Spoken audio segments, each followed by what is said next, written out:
Welcome everyone to another session of TriTech University. My name is Bill Steppen, and today we are back in my office. So, not that that means much to you, but at least it's a step forward, so that's always helpful. I'm a little dark here, aren't I? Let's turn on some lights just so that you can see me a little bit easier. So, again, welcome back to TriTech, and we are going to focus today's session on sales exceptions. Sales exceptions have been around since the very early days of TriTech and AMSI, and all the way back even into soft music. And now, of course, they are part of AIM as well. So what we're going to take a look at today is what sales exceptions are. If you've never heard of them before, we'll make sure that that makes sense for you. We will take a look at how you can take advantage of them, what they will do for you before, during, and after essentially a sale.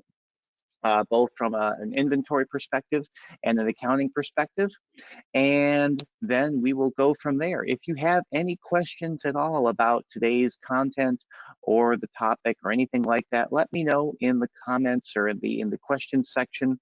I will be monitoring that as we go along. And without further ado, let's take a look at what a sales exception is. So I've got my good old trusty music session set up here. So again, if you are coming from not a music store, don't worry about the content. As I've always said, it's the concepts that we're focusing on here. A sales exception is essentially anything that you sell at point of sale that doesn't exist in inventory. And we're not talking about non-inventory categories. We're actually talking about something that you might scan with a barcode or type in with an item number or a model number or even a serial number that does not exist in the system, whether it hasn't been received in the case of a serial number, or if we're talking about any kind of accessory product where the item doesn't even exist yet. These are basically the key factors of a sales exception. Now, what we're going to take a look at, let's just do a couple of sales exceptions really quick just so you can kind of see how these would flow. We're just going to hop into a quick sale here. And when you go through a normal sales process, you would typically, scan, quote unquote, scan your products. You can see I'm scanning my RT14 valve oil. I'll scan some RT15 Mighty Mist. And then let's say I quote unquote scan an RT16, but notice that didn't come up with a description or a price. RT16 does not exist in my system, and so it will still allow me to sell this product, but I need to give it some more detail here at point of sale. So what I'm going to do is I'm going to go ahead and say what category this is. It's basically going to ask me 3 questions. What category is it? Let's say it's a band and orchestra accessory. What is the description? Let's say it is, let's see, what's a good example product? Let's say it's the My Tea Fresh, which is a case spray that Roche Thomas sells. And that's going to go for $4.99. It's going to ask for the selling price of that. So I'm just going to basically put in those 3 things: category, description, and price. Now notice how that will show up just like nothing has changed. It basically is just going to add it right to the sales process. Now it's important to note that if I scan another bottle, quote unquote, scan another bottle, it's not going to remember what that was. So a sales exception basically is just kind of this per instance thing. It doesn't immediately create this RT16 because there's so much more that a given product would need to know. It needs to know like what the cost is and who the manufacturer is and just all of these other details that typically go along with a given inventory item. So you'll notice it doesn't come up with that. However, we can go ahead and tender this sale out. I'm going to go ahead and say that this was just paid by cash just to keep it nice and easy. And we'll go ahead and finalize.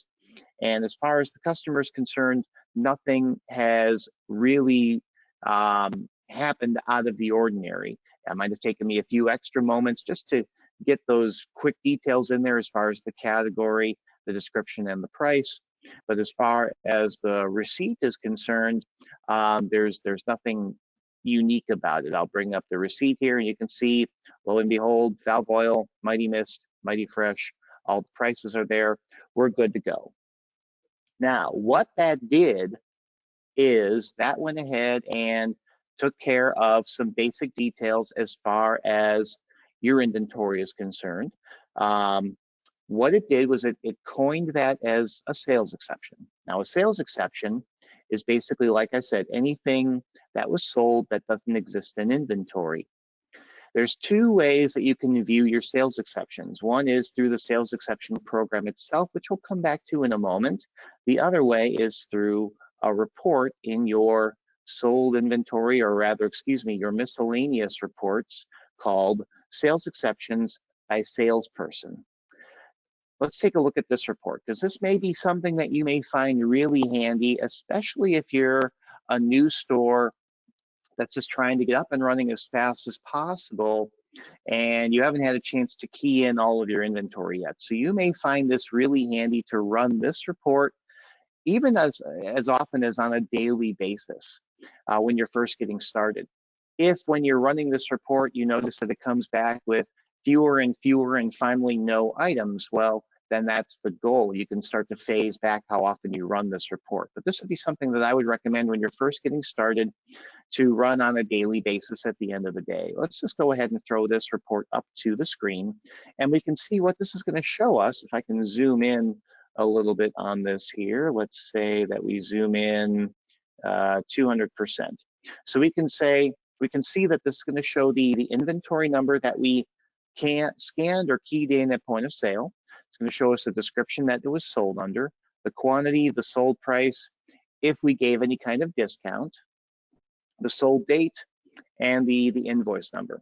And this is by salesperson. So I'm logged in right now as the default employee. So it's employee default, and this is the total for employee default.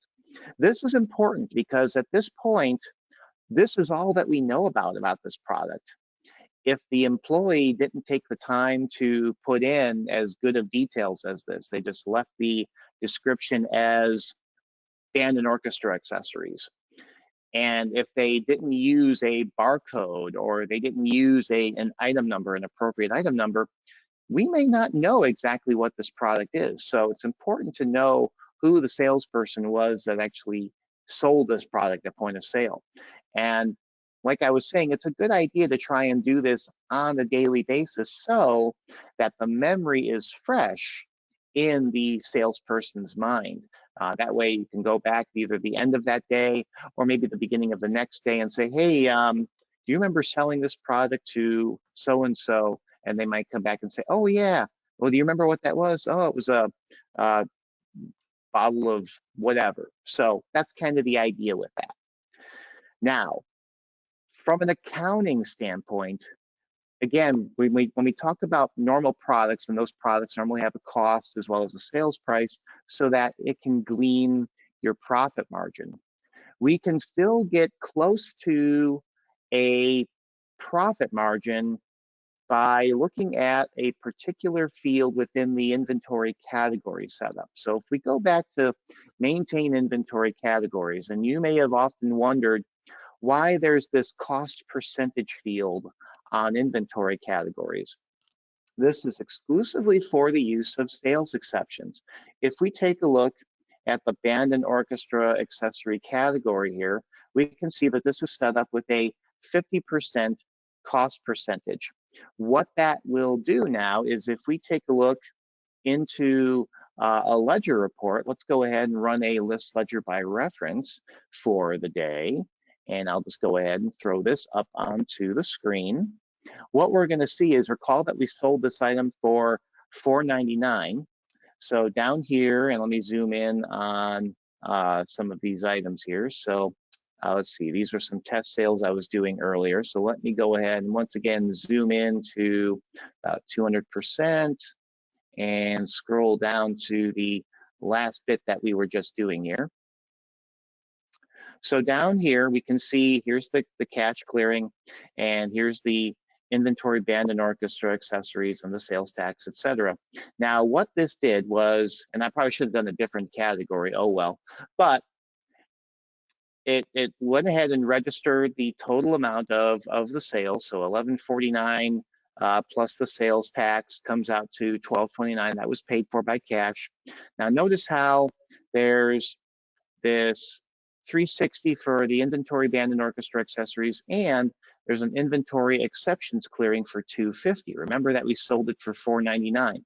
499 divided by 2 comes out to basically 250. So that's how it did the math on that. It's assuming now that this is falling into basically a cost of assets on hand. Let's take a look at this inventory exceptions clearing ledger account from a balance sheet perspective. So if we go into maintenance ledger and chart of accounts, and I won't be able to zoom in on this, but I'm just going to go down to that 123-1. So there it is, inventory exceptions clearing. And you can see that this has a grouping of inventory, the same grouping as your normal inventory asset accounts. So if you never actually followed through on the other steps to kind of quote unquote match up and take care of these sales exceptions, your balance sheet should still be somewhat in the ballpark of your true cost figures. So assuming that your 50% is correct, and it probably cost you about $250 to bring in that bottle from your supplier, then you're in the ballpark as far as just the inventory grouping on your balance sheet. But let's say that there was a slight adjustment to the cost. Let's go ahead and create that RT16 now officially in inventory. So to do that, just as we always do, we'll go into modules and inventory, add change inventory, and add inventory. And we're going to go ahead and put this into our inventory. So it'll be type accessories. The category will be band and orchestra accessory. So band and orchestra accessory. There we go. Subcategory, and let's just see what might this qualify as. Let's just say it's an other, since it's a freshener. The manufacturer will be Roche Thomas. The model will be RT16. And the description will be My Tea Fresh. Now let's give the hypothetical. Let's come over here and say this was sold by Coast, and the cost of this is $245. So just slightly off from the $250. And then we'll go ahead and put in the retail. Let's say it's retails for $5.99. We're selling it for $4.99. We're going to go ahead and proceed with that. I'm not too concerned about these details at the moment. Hopefully this is elementary stuff to everyone who's in attendance today. Let's go ahead and save this. And we now officially have RT16 in the inventory. One other thing I'm going to do here, actually, now that I think about it, I'm going to go back in to inventory, and let's go ahead and receive some of that inventory. So what we would want to do is we would want to tell the system what's our starting quantity. So let's go ahead and bring up RT16. And what we would want to do in this case, because now this is a brand new SKU in our system, right? Starts out with a 0 quantity. Let's say that these normally come in packs of 12 and we got 2 packs in. So officially we should be receiving and expensing and invoicing 24 of these. So let's go ahead and put in 24. We'll go ahead and basically save on that. So now we have officially 24 of these in stock. But wait a moment, Bill, you sold one. What's the deal there? And you would be correct. If we take a look at add change inventory and change inventory and pull up RT16 now, we're going to see that this will have that quantity of 24. So there it is right there, quantity of 24.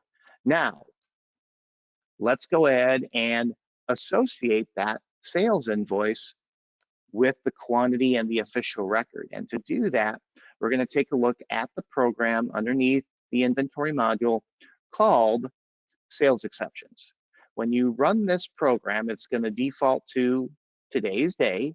So you can see the date range is just today through today. And there is the RT16 that we both sold and have now created. What we are going to do is we're going to go ahead and hit this match button. And what this match button will do is it's going to look for this skewer serial to now be in existence for this product. And it will go ahead and change the details of the original sale to reflect what it now knows about that skewer serial. So when I hit match, you'll see that that disappears. And if we go back and take a look at some details now, let's go back to change inventory and look at RT16. And we're going to look at the quantity. So we'll take a look at the locations tab, and we'll see this now has a quantity of 23. So it matched up that original sale, reduced the quantity by how many have been sold on sales exceptions. Does that make sense? Let me know if it does not. The other thing it will have done is made a slight adjustment from an inventory perspective. So if we go into the ledger reports and take a look at ledger by reference, and again, we'll just do today through today and throw this up to the screen. And once again, I will zoom in so that we can take a closer look here. So now down at the bottom, here is the sale that we did. Let's see, where is the sale that we did? Oh, that's right. It actually goes back and makes an official adjustment now. So, oh, nope, those are the previous sales. So here we go. Where is that sale?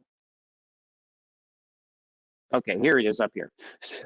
got moved around on me. So we can see now here was the original sale, the 1229, the 360 coming out of band and orchestra accessories costs of goods on hand. Those were the RT14 and the RT15 that we sold.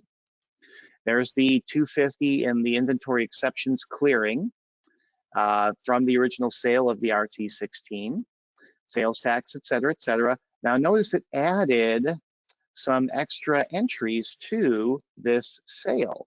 Notice now it's actually got that 250 coming basically back out of the inventory exceptions clearing, and it's making an adjustment to the inventory band and orchestra accessories. So recall that we had received 24 of the RT16s into inventory at $245 each.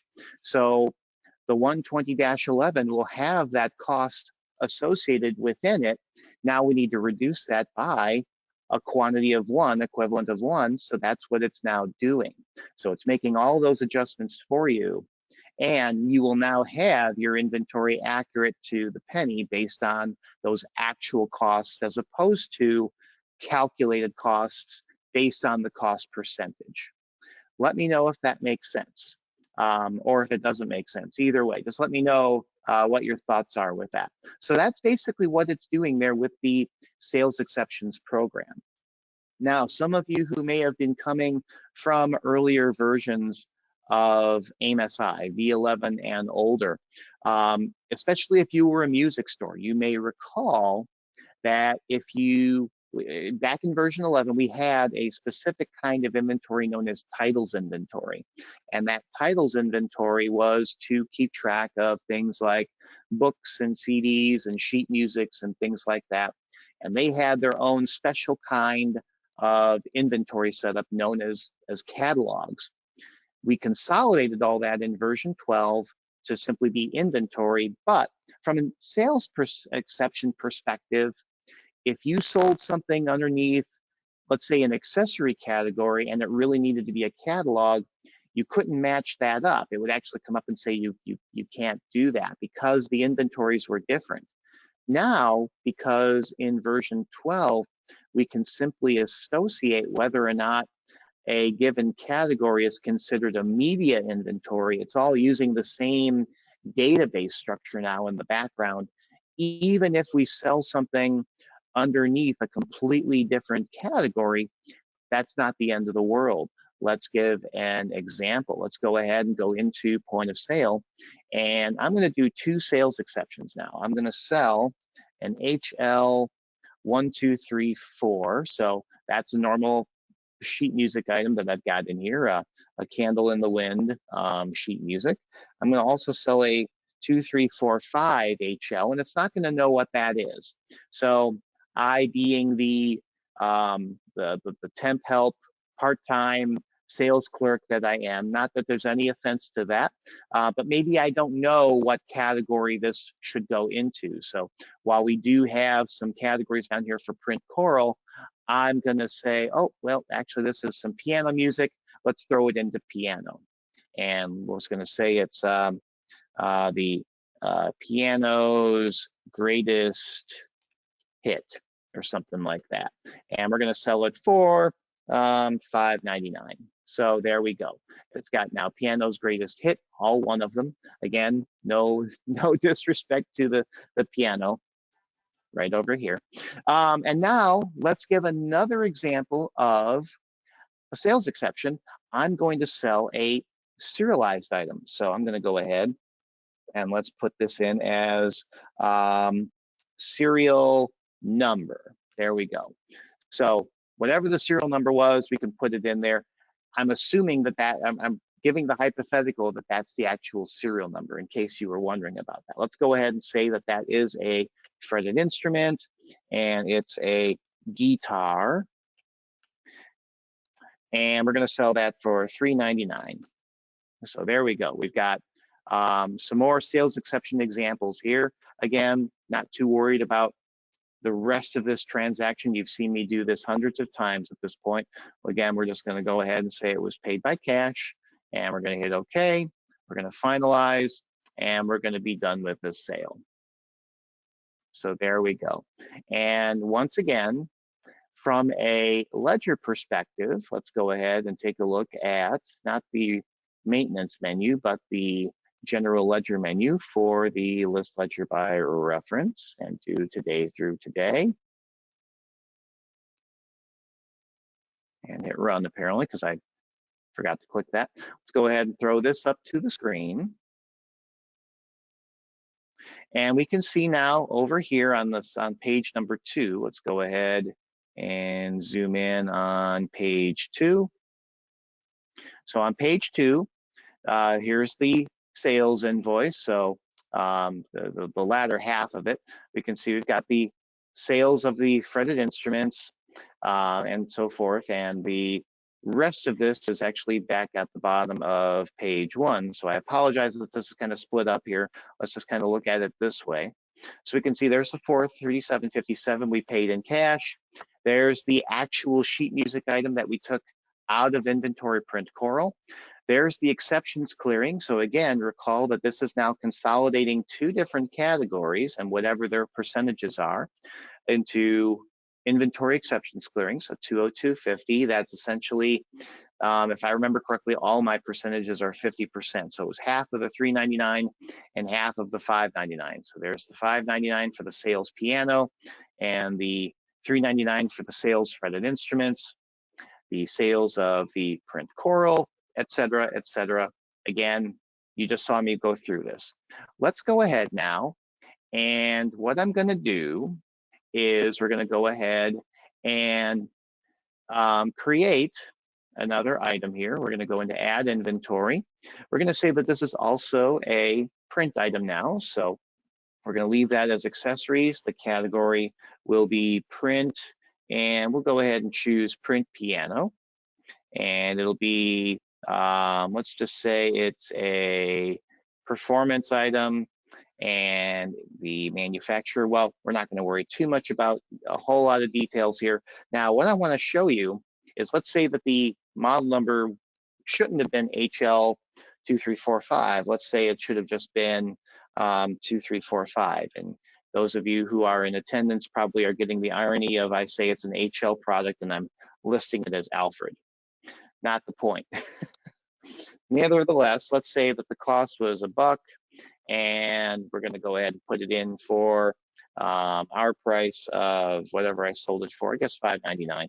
I know the margins on that are nowhere near normally that good, but nevertheless, we're not worried about that. I'm gonna go ahead and hit save on that. The other thing I'm gonna do here now is I'm gonna go in and I'm gonna go to receive inventory. And what I wanna do is I wanna give the hypothetical that I already had that appropriate guitar model in inventory, but I never got around to receiving the serial number. So let's do this. Let's do a quick search for a guitar. Just do a quick tap, tap, tap, and do a guitar search here. I could have gone down and searched for fretted instruments as well. But let's go ahead and just throw this into, let's say it's this, this acoustic guitar here from Yamaha. So I'm going to go ahead and just hit select on that. And it's now going to ask me for the serial number. And let's go ahead and put in serial number. And we'll go ahead and hit save on that. And while we're here, let's go ahead and do the 2, 3, 4, 5 and say that we've got 5 of those. So now let's go back and take a look at that sales exceptions program. And you'll notice there's the serial number for the guitar and the HL2345 for piano's greatest hit. Now, when I hit match, you'll notice it took away the serial number, but it didn't take away the HL2345. That's because, let's give again that hypothetical that we got the SKU wrong, we fat fingered it or whatever it might be, but we can actually click right into that field and make adjustments. And what we can do is we could go ahead and put in 2, 3, 4, 5. You'll notice as soon as I tab away from that, a little update button appears. I could even make an adjustment to the description if I so desired. I could make an adjustment on that. And really from all that's really going to do is from a sales history perspective, if the customer ever came back and wanted a reprint of their receipt, this would now have a new description on it that hopefully is more accurate than when, let's say, if the sales clerk just left it as piano or just left it as whatever the basic description of the category is. But we're going to go ahead and click update on that, and you'll see that that update button goes away. It leaves me now with the SKU serial of 2, 3, 4, 5, and I can go ahead and click match. Now, before I do that, I do want to just give one really quick extra little tidbit pointer here. You'll notice if I right click, there's an option that says on mark line item. And I want to talk about what on mark means. Let's say that you get to the sales exceptions report, you get to the sales exceptions program, and you have no idea what this item is. The salesperson doesn't remember what it was, and you just want it off of this list. That is what an on mark does. So assuming that your cost values are, again, close to the ballpark of what you normally pay for a cost percentage of these sales items, at least your cost should be in the general, close quarters of what the cost actually should have been for that product.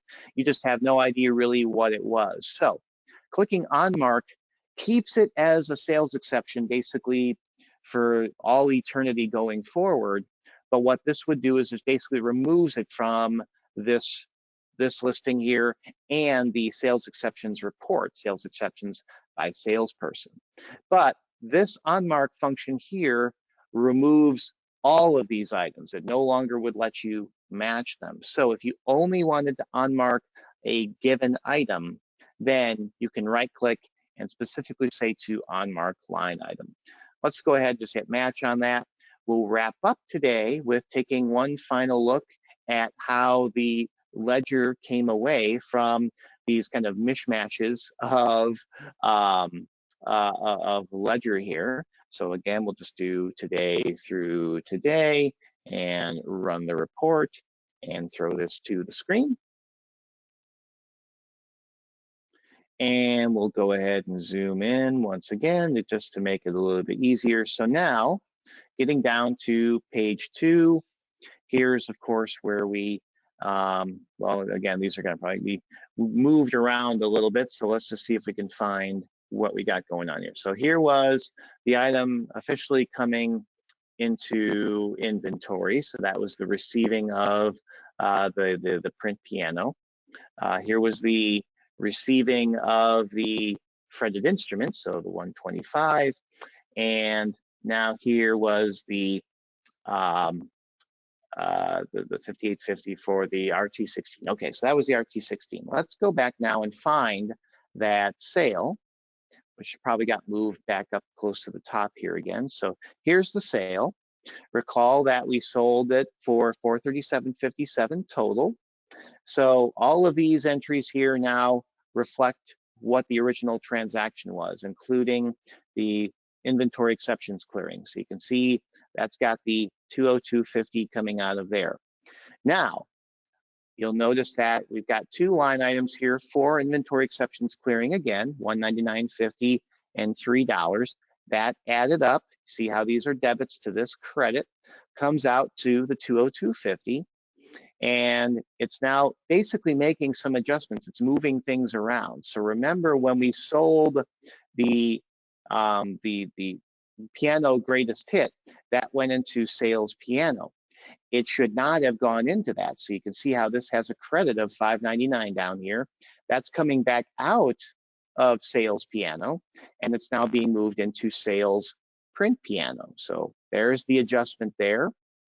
And going forward there, again, we can see there's the dollar of the item, the $1 cost of that officially coming out of inventory print piano, and the official cost value of the guitar also coming out of inventory fretted instruments. So long story short, too long didn't read. I'm putting you to sleep with accounting details, but basically it's going to keep your accounting in check. All you need to make sure of is that you've got those cost percentages there set up for your inventory so that the system can take a ballpark guess of what the cost values of these exceptions are in the time being. And that can also translate to your margin reports, your sales staff performance reports, and at least get you somewhere, again, close to where you need to be as far as those margins. And ultimately, matching up these sales exceptions will get you right down to the penny. So hopefully that makes sense. Again, if you are a brand new store just looking to get started, what this means for you is you don't have to have your entire inventory established and ready to go before grand opening and starting to sell things. Obviously, that would be the ideal thing because that will make point of sale much smoother and easier and make inventory cleaner. But sales exceptions are a great way to get up and running without having to worry about having all of your ducks in a row and all of your T's dotted and your I's crossed and so forth. And by running that sales exceptions report at the end of every day, this is helping you to prioritize what inventory needs to be officially put into the system. Because if they've sold before, they're probably going to sell again, unless we're talking about, one-off items or things like that. And that way, the next time you do go to sell that at point of sale, it'll now be in your inventory and you'll just be able to scan it right through, no problem at all. So let me know if there's any questions. I either explained it really well or I put everyone to sleep because I'm not seeing any questions coming in. As far as the upcoming webinar calendar, we've got a part 2 of our 2-part webinar series that we're doing with Vortex and Teacher Zone coming up this Thursday at 1 p.m. Central. I'm also doing a webinar on purchase order worksheets this coming Friday at 11 a.m. Central. And next week, I don't have them finalized yet, but I'll be doing a webinar sometime next week on short-term rentals and hopefully one other webinar as well. And of course, I'm doing my best to just make sure that I've got some webinars, at least one, hopefully 2 every week as we continue into the now summer months so that we can make sure that you've got all of the education you need to make the most out of your AIM software investment, as well as Active-E as well, by all means. Thank you so much for attending. If you have any webinar suggestions for me, drop me a line, training@tritechretail.com. Give me a call. You can reach us directly just by calling your normal sales number or support number. And my extension is 118. So that'll take you right to my phone. And I'll be more than happy to answer any follow-up questions that maybe you thought up after the fact, or if you just want to make a suggestion right to me or leave me any comments, concerns, criticisms, hopefully constructive. And again, thank you so much for your attendance, your attention, and your continued support of Tritech so that we can turn around and support you with the best products available for your retail store. Thank you so much, and we'll see you next time.